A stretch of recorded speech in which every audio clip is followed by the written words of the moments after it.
Добар ден, започнуваат вести на Слободен печат. Јас сум Александра Вуксановиќ. Еве што има ново.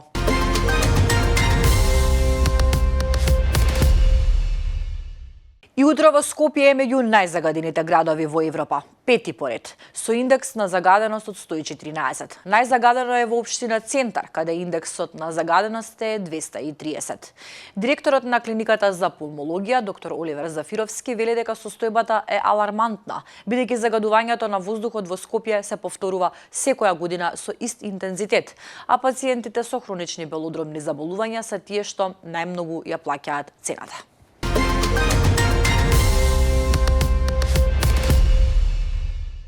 Последниот случај со починатото новороденче на клиниката за гинекологија и акушерство во Скопје открива не само индивидуални пропусти, туку и системска болест на здравствениот сектор во Македонија, кој го стави интересот на хиерархијата, бирократијата и формалностите над животот на човекот. Реагираат од партијата Левица. Оттаму додаваат дека на ГАК недостасуваат педиатри, неонатолози.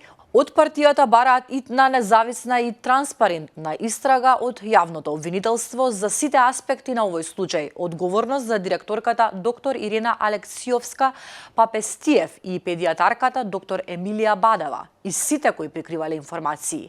Јавно објавување на обдукцискиот наод на новороденчето стои во реакцијата на партијата.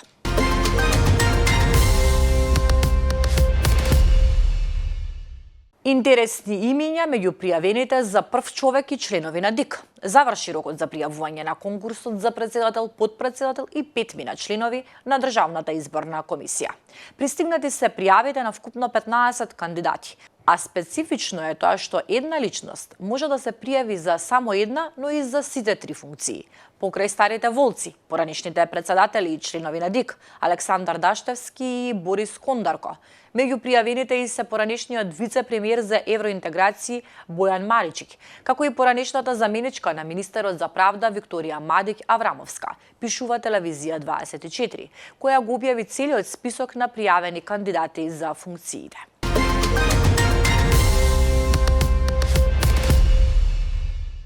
Членот на извршниот одбор на СДСМ, Јон Фрчковски, смета дека препирките меѓу лидерот на партијата Венко Филипче и останатите членови на партијата, кои бараат негова оставка, можеа да останат во самите рамки на СДСМ.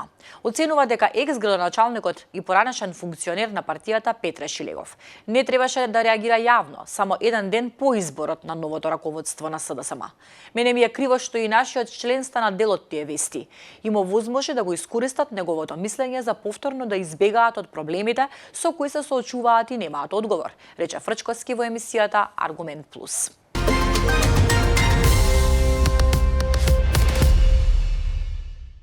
Во пресред на новогодишните празници, Агенцијата за храна и ветеринарство спроведе 262 вонредни инспекциски надзори за контрола на безбедноста на детските новогодишни пакетчиња. Надзорите, како што информираат од АХВ, биле спроведени во магазини за пакување на пакетчиња, маркети и продавници кои вршат промет со овој вид на производи, при што утврдени се минимални недоследности. Нема оператори со храна кои се парично казнети, ниту е поништена небезбедна храна.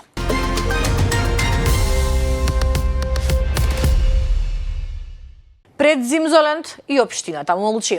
Најпознатиот новогодишен парк во Македонија, ако не и во регионот, Зимзолент, својата популарност кај јавноста не ја доби поради раскошната зимска програма и опширниот концертен репертоар, туку поради рекордниот број инспекциски надзори што извршија надзор на приватната нива на која е поставен и пронајдоа низа нерегуларности.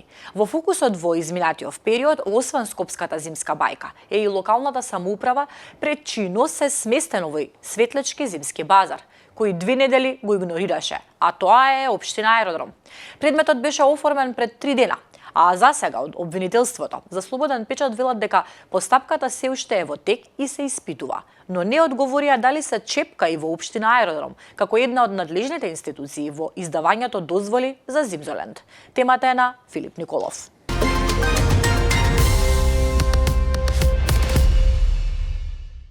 А еве што се случува во светот. Русите ја нападнаа Одеса. Луѓето ги блокираат патиштата, лути затоа што нема струја. Руски дрон уби жена која преминувала мост во нејзиниот автомобил југозападно од Одеса. Незините 3 деца се повредени во инцидентот, а рускиот напад ја погодил и инфраструктурата и предизвикал прекини во електричната енергија, водата и грејењето во густо населен округ. Едно лице е повредено, а службите за итни случаи работат на враќање на нормалното снабдување. Украинските гранични власти соопштија дека руските напади го запреле сообраќајот по должината на рутата што ја поврзува Одеса со пристаништето Рени на реката Дунав.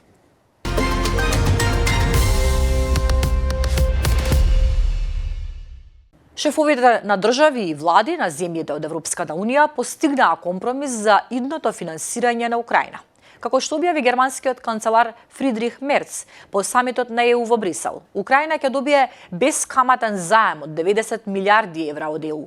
Овие средства се доволни за покривање на воените и буџетските потреби за следните 2 години, изјави Мерц.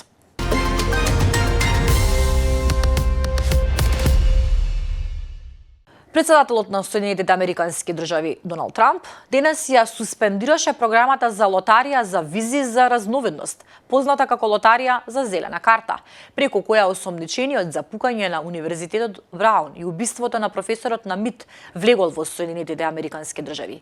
Невес Валенте е осомничен за пукањето на Универзитетот Браун, во кое беа убиени 20 студенти, а 9 други беа ранети, како и за убиството на професор на Масачусетскиот институт за технологија. Службениците соопштија дека Валенте е пронајден мртов синоќа од само нанесена прострелна рана. Според полицијата во Провиденс, Валенте бил студент на Универзитетот Браун од 2000 година.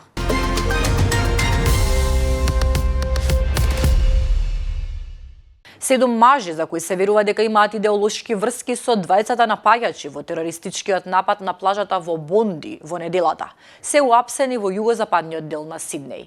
Снимките што кружат на социјалните мрежи и се емитуваат од локални медиуми покажуваат дека полицајци во тактичка опрема како ги апсат мажите во фреквентен дел на преградието на Сиднеј. Полицијата сигурно го гледа исламистичкиот екстремизам како една од идеологиите за оваа група.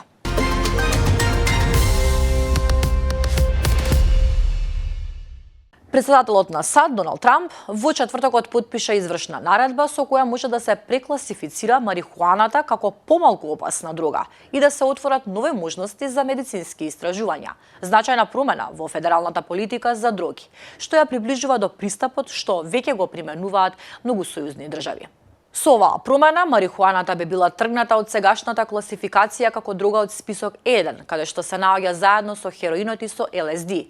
Наместо тоа, канабисот би бил прекласифициран во список 3, истата категорија во која спаѓа кетаминот и некои анаболни стероиди.